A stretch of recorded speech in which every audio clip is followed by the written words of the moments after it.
Had a problem with making the thumbnail for today's video. It's about Aether Brightheart, who is the second character in Inazuma's Silverhorn mod. The problem? Inazuma has created a character called Inazuma Silverhorn, who was the first character in the mod, and the character we covered in the last video, and is the character the mod is named after.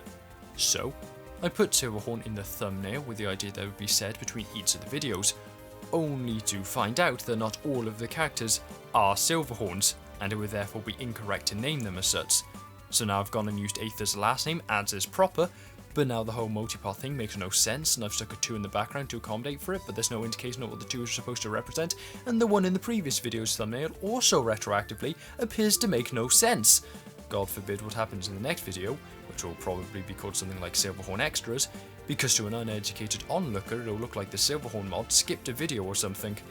Is the graphic design lesson I've had drilled into me that I should assume my audience is composed of idiots going to turn out true?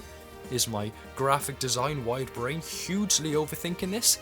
Am I intentionally overplaying this dilemma to try and fill out this intro and start the video in a semi-entertaining manner? At least 2 of those questions are answered with a yes. We'll see which ones by the release of the next video. Anyway, what was I talking about? Oh, yeah, Aether Brightheart. Yeah, let's get on to that, I guess.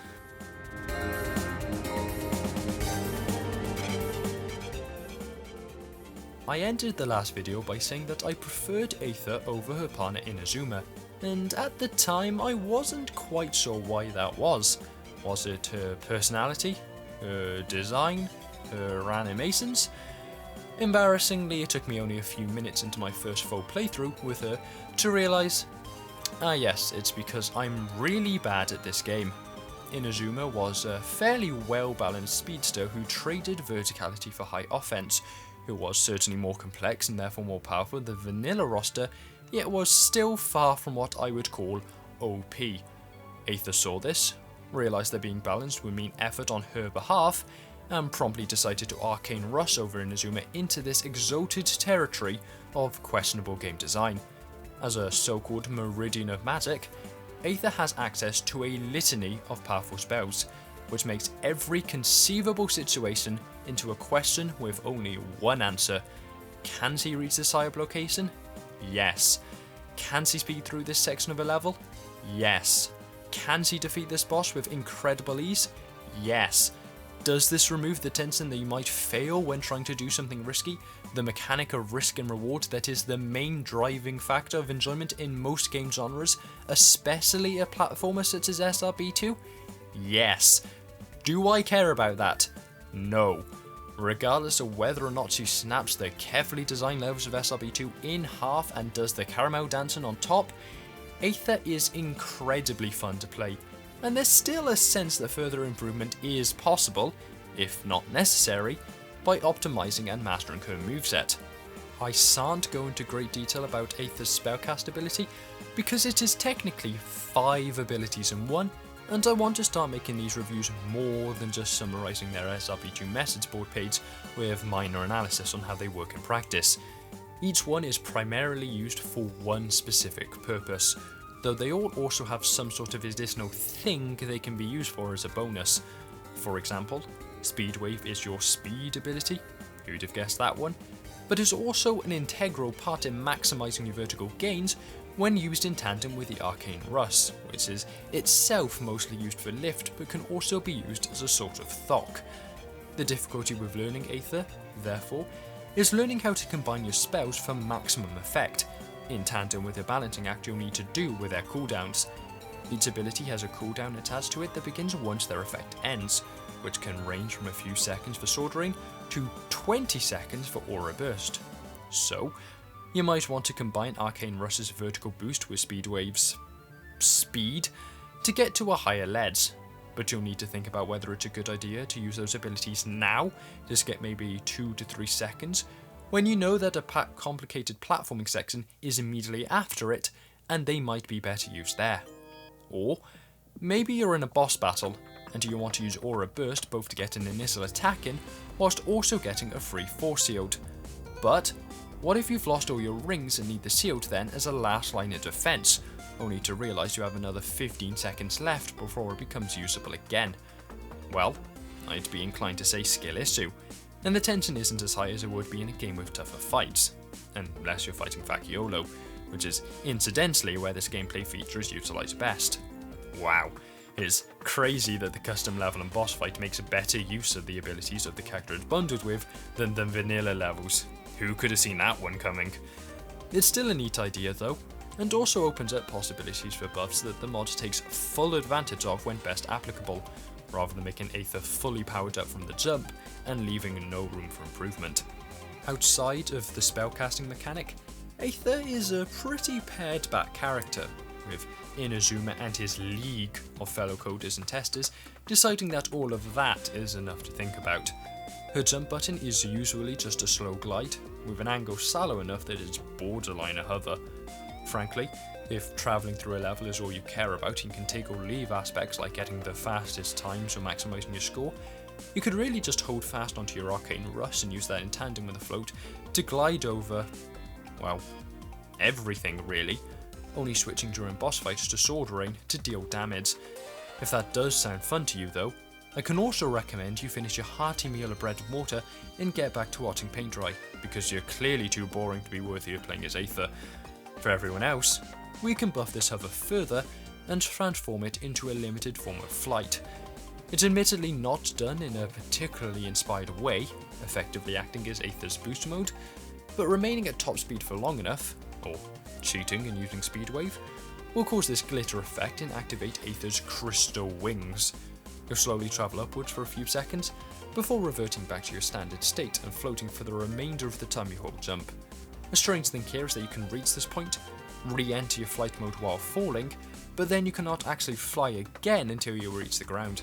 It doesn't actually affect gameplay in too negative of a manner, but it can feel a little strange, which is actually a pretty reoccurring thing with Aether's flaws.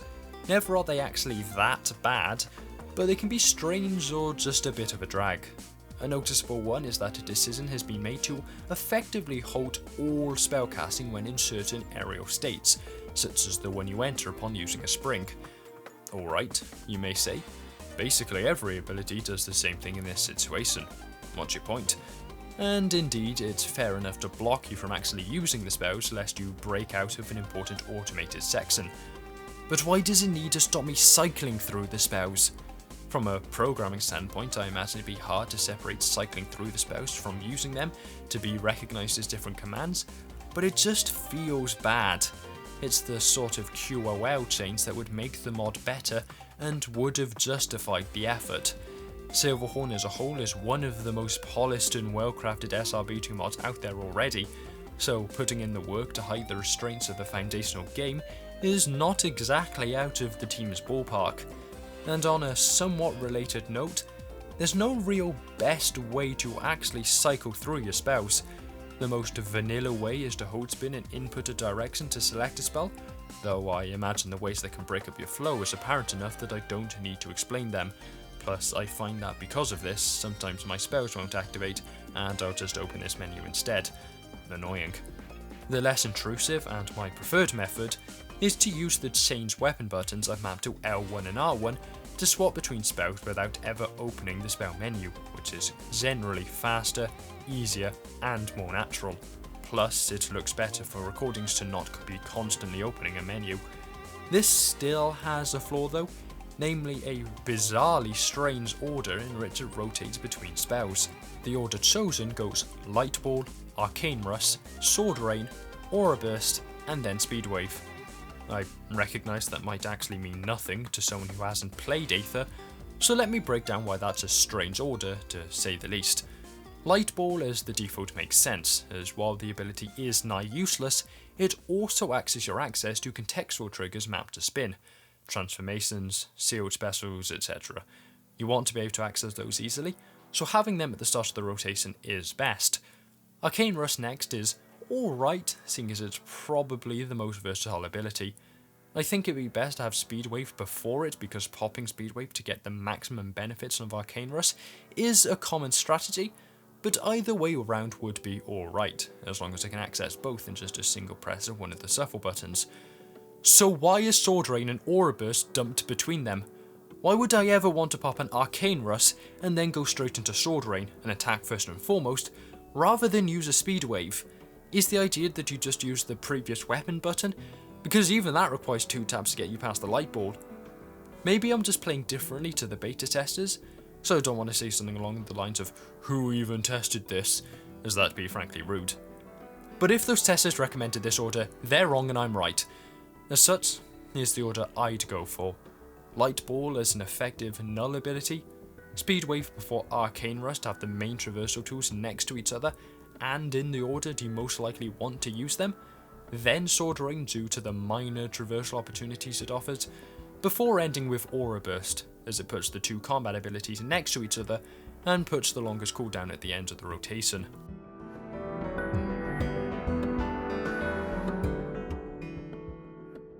Inazuma's Superform had the ingenious idea to tweak his main ability, the Boat Stream, to remove its charge limit, which effectively caused it to act as a hover.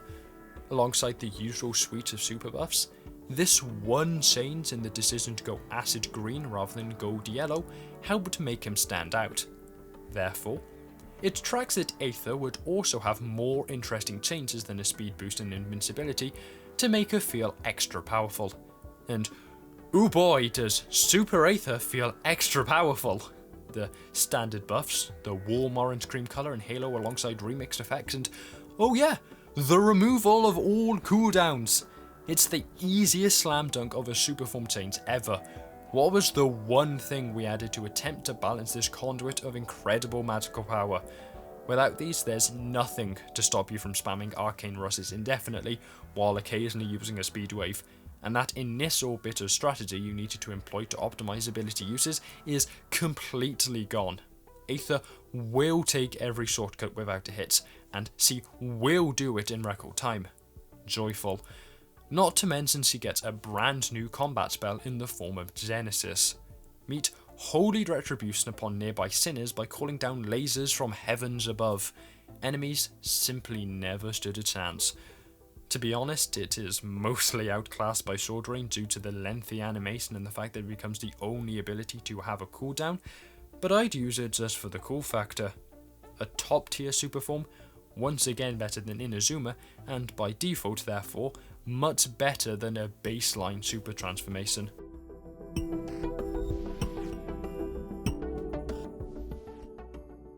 Aether has a very different personality to Inazuma, being a clearly much bubblier and outgoing individual. As such, she displays a much wider range of emotions and movements than Inazuma's perpetual stoicism.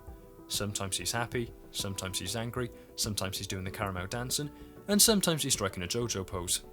There really is quality here, between the skill of the spriters and the lack of restraint to her movement, both because of her variable personality and the fact that she's magic. She doesn't need to move like a normal SRB2 character, and while they don't push too far into it, no crazy anatomy bending movement going on, there are still little things. She clasps a hand and prays during a float, for example, or the fact that she generally acts quite daintily, which I'm sure was a decision made partly due to her princess upbringing, and partly due to the fact that she's apparently really lazy and hates physical exertion. I don't rate the colour scheme as quite as highly as Inazuma, who went for the very striking cerulean, while Aether is stuck with the more subdued. Aether. Is this a chicken and the egg scenario brewing here? Regardless, it does fit the character, but I think the pastel purples, whites and yellow is just a bit meh in comparison to the eye-catching black and blues of Inazuma. Of course, Aether has plenty of effects, be a bit of an underwhelming spellcaster if she didn't, and she maintains the quality pedigree in this field displayed previously by Inazuma.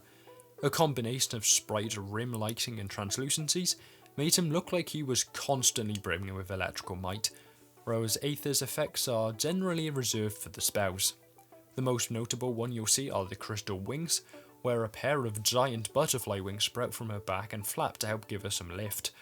They look very nice, and the decision to make them 3D helps make them feel more alien and powerful relative to their conjurer, though I do believe their animations can be a bit stiff. They could do with having longer, more complete flaps, At the moment there really isn't any oomph to them, and while the best way to remedy that would be with some sprite changes at the climax of the animation, I recognise that would be hitting some technical constraints. The standard sprite effects you get upon reaching flight mode or when using Arcane Rush are fine, but it is definitely these 3D effects you get when using abilities such as Speed Wave or Sword Rain that are the real stars of the show. The decision to forego standard sprites for most of these, or at least the traditional manner of using and animating them in SRV2, is really a big part as to why Aether feels so powerful.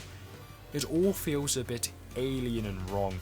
Obviously not to the extent that Aether comes off as dangerous or evil or anything, but enough that it is imparted that you are tapping into something more than just your standard natural abilities, like most other characters feel.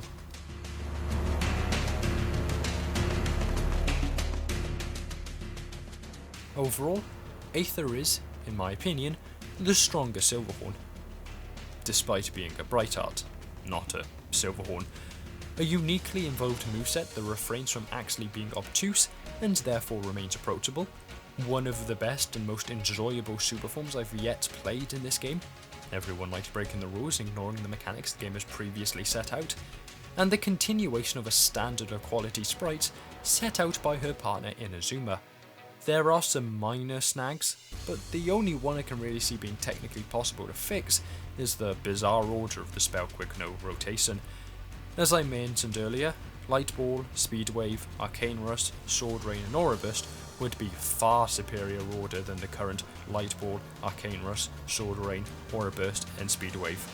Just saying. A 9 out of 10 on her best days, but I'd say the few minor problems means Aether is more consistently an 8. With the 2 characters done though, next episode will be the final part of this review. We'll be covering the mod's new tutorial, its hangout stage, its bonus stage, the new boss fight, and the little snippets of story we get. I hope you'll be there and that you enjoy this video, but for now, ciao.